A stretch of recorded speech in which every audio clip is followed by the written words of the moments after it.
हम बापूजी के साधकों के जीवन जोरदार की तालियां ये जयपुर सबसे गुरुकुल बड़ी के लिए। परीक्षा की घड़ी चल रही है। गुरुदेव के सानिध्य के बिना जीवन कैसे असमंजस में फंसा हुआ है, ये हम सबको महसूस होता है। हमारे गुरुदेव कारावास में बंद हैं और हम उनके लिए क्या कर पा रहे हैं? ऐसे विचार कई बार हमारे दिलो दिमाग में आने लगते हैं। आइए देखते हैं इन परिस्थितियों को सहन करते हुए कुछ साधकों के जीवन को।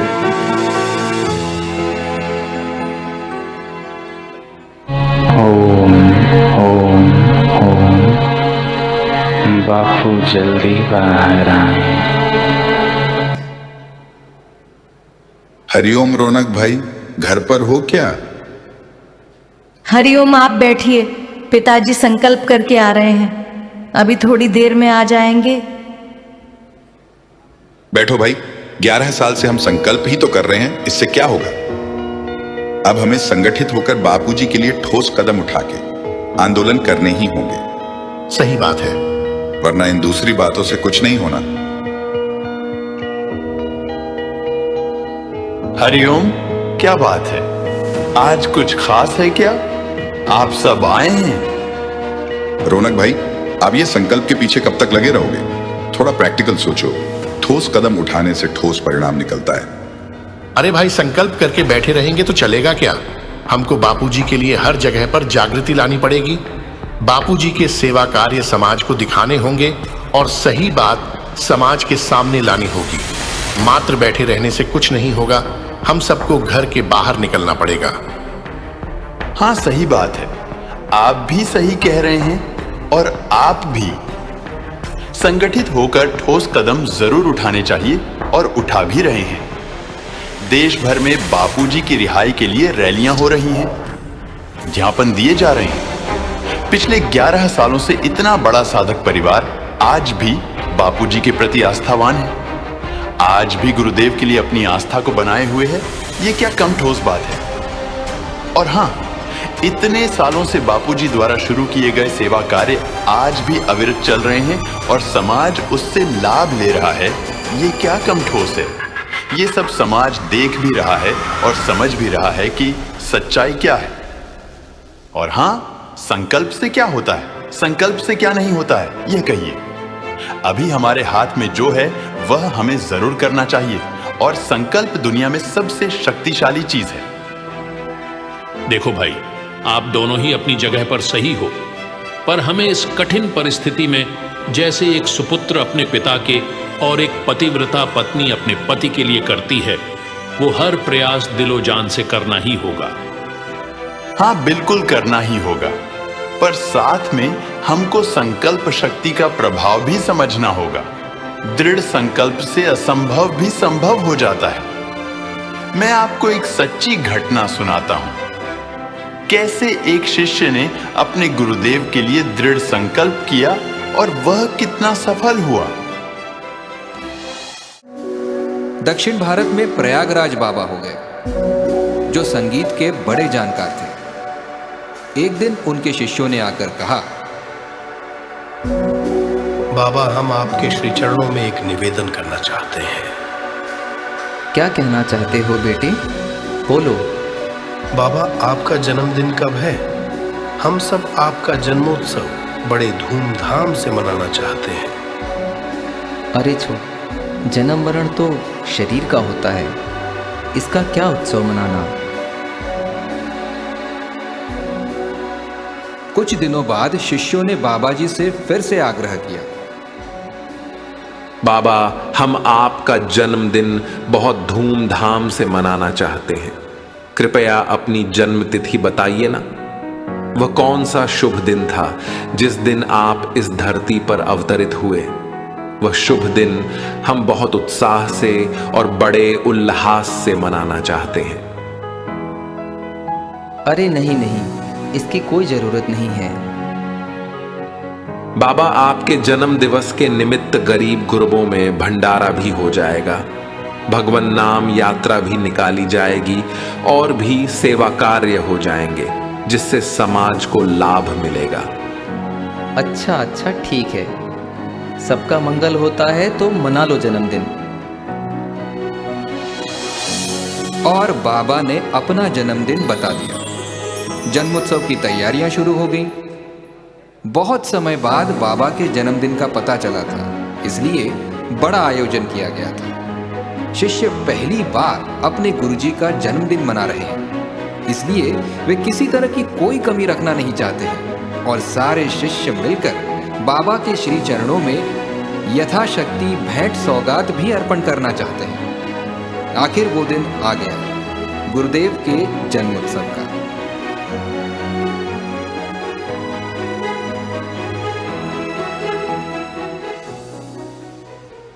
भंडारे हुए, कीर्तन सत्संग का आयोजन हुआ। सब ने अपनी अपनी श्रद्धा और सामर्थ्य से बाबा जी को भेंट अर्पण की। सब बहुत खुश थे। दिन भर सेवा कार्य चलते रहे और बाबा भी आने जाने वाले भक्तों से मिलते रहे। इन सब के बीच एक भक्त ऐसा भी था जो बहुत गरीब था, जिसके पास कुछ नहीं था अर्पण करने के लिए। बस अपने मन की भावना थी कि आज मेरे गुरुदेव का जन्म दिवस है और मैं उनको कुछ अर्पण करूं। मगर क्या अर्पण करूं, इस बात को सोच सोच कर वो मायूस था और मायूसी में ही गुरु आश्रम की तरफ जा रहा था।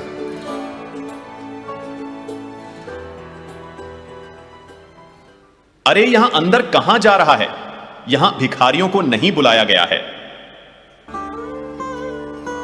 भैया, मैं कोई भिखारी नहीं हूँ, बाबा जी का भक्त हूँ। मैं भी उनके जन्मदिन पर उनको प्रणाम करने आया हूँ। कृपा करके मुझे जाने दो ना। मैं आपके हाथ जोड़ता हूँ, आपके पैर पड़ता हूँ। बाहर खड़े रहो।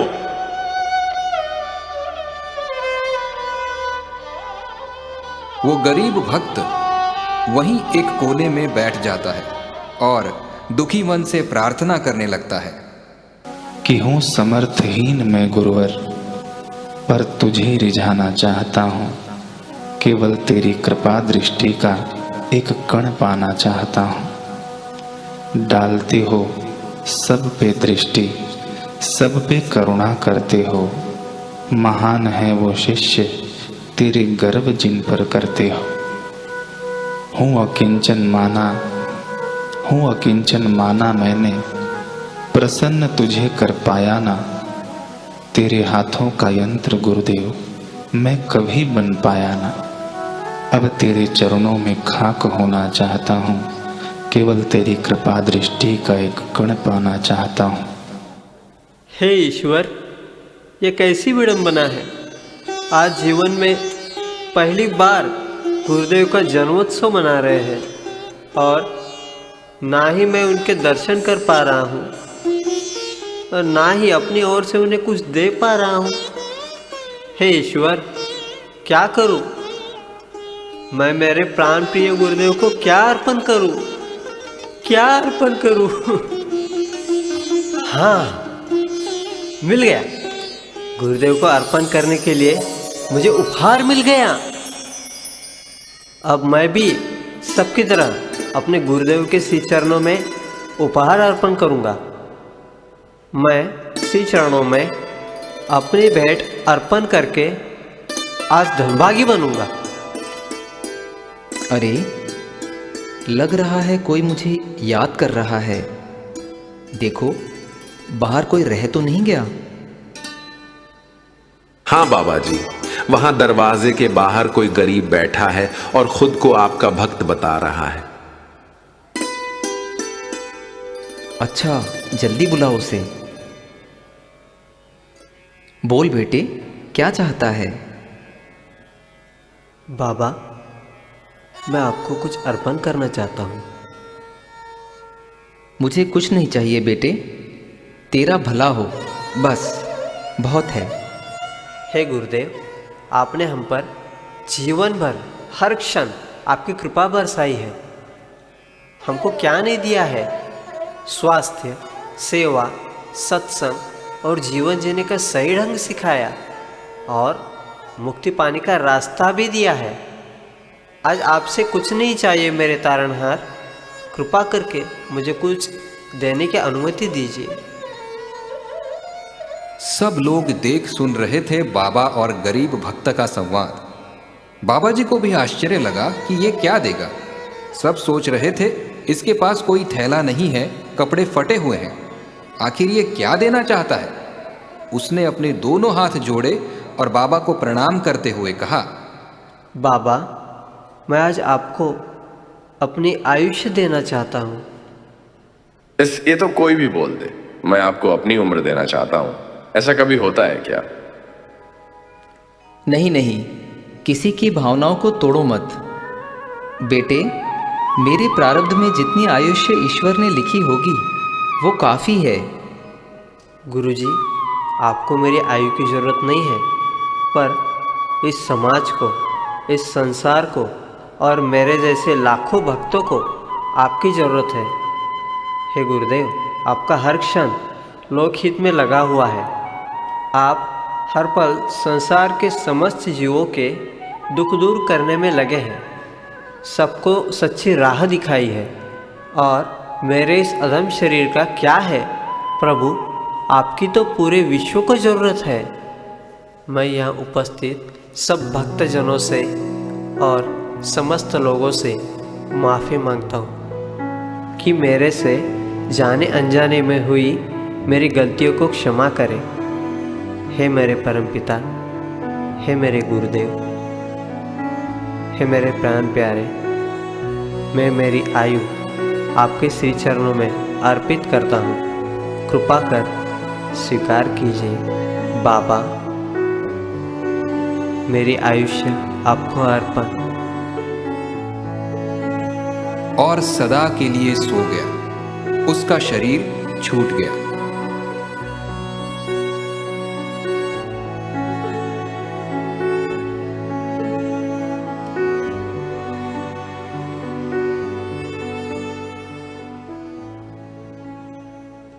रो मत भाई, देखा एक शिष्य अपनी संकल्प शक्ति से अपने गुरुदेव के लिए क्या कर सकता है। और भाई, गुरुदेव ने अपने स्वास्थ्य के लिए और बाहर आने के लिए हमको संकल्प और कौन सा जप करना है वह बताया ही हुआ है। तो हम अपने संकल्प में कमी क्यों करें? जब एक शिष्य संकल्प से अपनी पूरी आयु अपने गुरुदेव को दे सकता है, तो क्या हम अपने जीवन का कुछ समय हमारे गुरुदेव के स्वास्थ्य के लिए नहीं दे सकते? उनकी रिहाई के लिए संकल्प नहीं कर सकते? जितना हमारा संकल्प बलवान होगा, उतना दुर्जनों का षड्यंत्र ढीला पड़ता जाएगा, हमारे गुरुदेव का स्वास्थ्य सही होता जाएगा।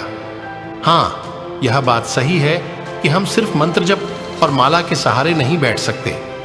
हमको बिना देरी के जन जन तक, समाज के हर व्यक्ति तक बापूजी की सच्चाई पहुंचानी है। उसमें आने वाली अड़चनों को पार करना होगा। उनके देवी कार्यों में भी लगे रहना है। उनकी रिहाई के लिए भी हमसे जिस प्रकार की जो भी सेवा बन पड़े हमको करनी है। उनके सत्कार्यों की सुवास विश्व के कोने कोने में पहुंचानी है। जैसे गिलहरी ने राम सेतु बनाने में कुछ कंकड़ उठाकर अपना भाग्य चमकाया था, हमको भी चमकाना है और संकल्प शक्ति से अपने को मजबूत बनाना है। पूज्य गुरुदेव ने स्वयं ही कहा है कि आपका संकल्प मेरे तक पहुंचता है। आप जो स्वास्थ्य के लिए जप करते हो, उससे मैं स्वस्थ होता हूं। सही कहा आप लोगों ने। आज से मैं भी पूज्य श्री के लिए जप और संकल्प करने में जरा सी लापरवाही नहीं करूंगा। तो आज से हम पक्का नियम लें, हम हमारे पूज्य गुरुदेव के स्वास्थ्य के लिए और उनकी रिहाई के लिए संकल्प जरूर करेंगे। अपने संकल्प में कोई भी विकल्प ना आए। हमारा अपने गुरुदेव के लिए जो कर्तव्य है वह बहुत अहम है। हमारे गुरुदेव जल्द से जल्द स्वस्थ होकर हमारे बीच पधारेंगे, पधारेंगे और पधारेंगे। कि हमारे राम तो हमारे भगवत स्वरूप पूज्य गुरुदेव श्री आशाराम जी बापू ही हैं।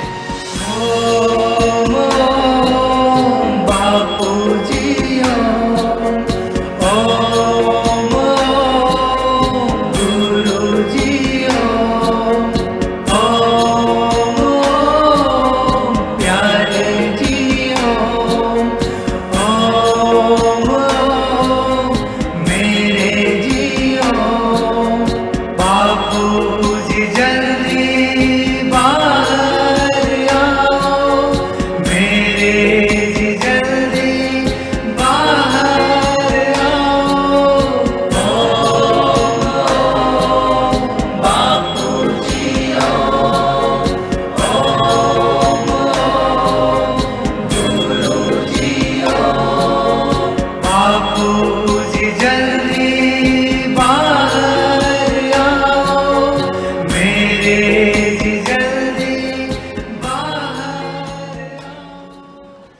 साधो साधो